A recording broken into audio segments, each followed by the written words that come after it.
বাংলাদেশি নাগরিকদের জন্য হোটেলের দরজা বন্ধ হলো শিলিগুড়িতে। ভারতের বিরুদ্ধে আগ্রাসনের প্রতিবাদে এমন সিদ্ধান্ত হোটেল মালিকদের। অঞ্জলি সিল্ক, শিমুলতলার মোড়, বনগাঁ এখন এক নতুন রূপে, নতুন সাজে। ভারতের বিরুদ্ধে বাংলাদেশের লাগাতার আগ্রাসনের প্রতিবাদে শামিল Siliguri hotel owners association. Bangladeshi নাগরিকদের জন্য বন্ধ হলো হোটেলের দরজা। শিলিগুড়ি শহরের একাধিক হোটেলে শুক্রবার সকাল থেকে ঝুলল পোস্টার, বাংলাদেশিদের প্রবেশ নিষেধ।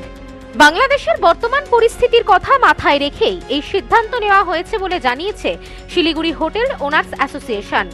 উল্লেখ্য, 2024 সালে বাংলাদেশের অস্থির পরিস্থিতির পর থেকেই এ প্রান্তে বিভিন্ন আন্দোলন ও প্রতিবাদের ছবি সামনে আসে। গত বছর নভেম্বর মাসে শিলিগুড়ি হোটেল ওনার্স অ্যাসোসিয়েশন প্রথমবারের মতো তাদের আওতাধীন হোটেলগুলিতে বাংলাদেশি নাগরিকদের প্রবেশে নিষেধাজ্ঞা জারি করার সিদ্ধান্ত নেয়। যদিও মানবিক দিক বিবেচনা করে পরবর্তীতে সেই সিদ্ধান্ত আংশিকভাবে প্রত্যাহার করা হয়। চিকিৎসা ও শিক্ষার প্রয়োজনে বহু বাংলাদেশি নাগরিক ভারতে আসেন এবং সেই কারণে তাদের হোটেল পরিষেবা দেওয়া হচ্ছিল। তবে বর্তমান পরিস্থিতির পরিপ্রেক্ষিতে ফের কড়া অবস্থান নিল হোটেল ওনার্স অ্যাসোসিয়েশন। শুক্রবার সকাল থেকে শহরের একাধিক হোটেলে বাংলাদেশি নাগরিকদের প্রবেশে সম্পূর্ণ নিষেধাজ্ঞা জারি করে পোস্টার টাঙানো হয়েছে। এই সিদ্ধান্তকে সমর্থন জানিয়েছে কোচবিহার থেকে মালদা পর্যন্ত বিভিন্ন হোটেল সংগঠন। শিলিগুড়ি হোটেল ওনার্স অ্যাসোসিয়েশনের সহ সম্পাদক উজ্জ্বল ঘোষ জানান, একদিকে ভারত সরকার বাংলাদেশের বিভিন্ন ভিসা সেন্টার অনির্দিষ্টকালের জন্য বন্ধ করে দিয়েছে, অন্যদিকে আমরাও অ্যাসোসিয়েশনের পক্ষ থেকে বাংলাদেশি নাগরিকদের প্রবেশে নিষেধাজ্ঞা জারি করেছি। আমাদের আওতাধীন প্রায় 180টি হোটেলেই এই নিয়ম কার্যকর থাকবে। আগে চিকিৎসা ও শিক্ষার ক্ষেত্রে কিছুটা ছাড় দেওয়া হলেও এবার তা পুরোপুরিভাবে বন্ধ করা হয়েছে। এখানে আমরা কিছু রিল্যাক্সেশন দিয়েছিলাম। 2024 সালের ডিসেম্বর মাসে আমরা সমস্ত হোটেলিয়ারদের একটা ভোটিং প্রক্রিয়ার মাধ্যম দিয়ে একটা সিদ্ধান্ততে এসেছিলাম যে আমরা বাংলাদেশি টুরিস্টদেরকে আমরা শিলিগুড়ি শহরে কোনো হোটেলে জায়গা দেব না।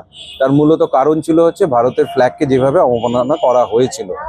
কিন্তু তারপরে একটা রিল্যাক্সেশন দেওয়া হয়েছিল যে অনেক মেডিকেল ভিসাতে এবং স্টুডেন্ট ভিসাতে যারা লোক আসে তাদের অসুবিধা হচ্ছিল এবং বিভিন্ন জায়গা থেকে একটা রিকোয়েস্ট আসার পর আমরা সেই জায়গায় একটা রিল্যাক্সেশন দিয়েছিলাম যে যারা মেডিকেল ভিসা এবং স্টুডেন্ট ভিসাতে আসবে তাদেরকে আমরা অ্যালাউ করব। কিন্তু সাম্প্রতিককালে দেখা যাচ্ছে যে ভারত সরকার একটা ডিসিশন নিয়েছে যে বাংলাদেশে কোনো ভিসা সেন্টার তারা আপাতত অপারেট করবে না, তারা ভিসা অ্যাপ্লিকেশন সেন্টারগুলো বন্ধ করে নিয়েছে। এবং সেই ক্ষেত্রে আমরাও তার পরপর একটা ডিসিশন নেই যে যেই রিল্যাক্সেশনটা আমরা দিয়েছিলাম সেই রিল্যাক্সেশনটা আমরা উইথড্র করছি। তো এখন বাংলাদেশ থেকে কোনো ধরনের লোক সে মেডিকেল ভিসাতেই আসুক অথবা স্টুডেন্ট ভিসাতেই আসুক, যে রিল্যাক্সেশন ছিল সেটা আমরা বন্ধ করে দিচ্ছি। তারা এখানে শিলিগুড়ি কোনো হোটেলে তারা জায়গা পাবে না।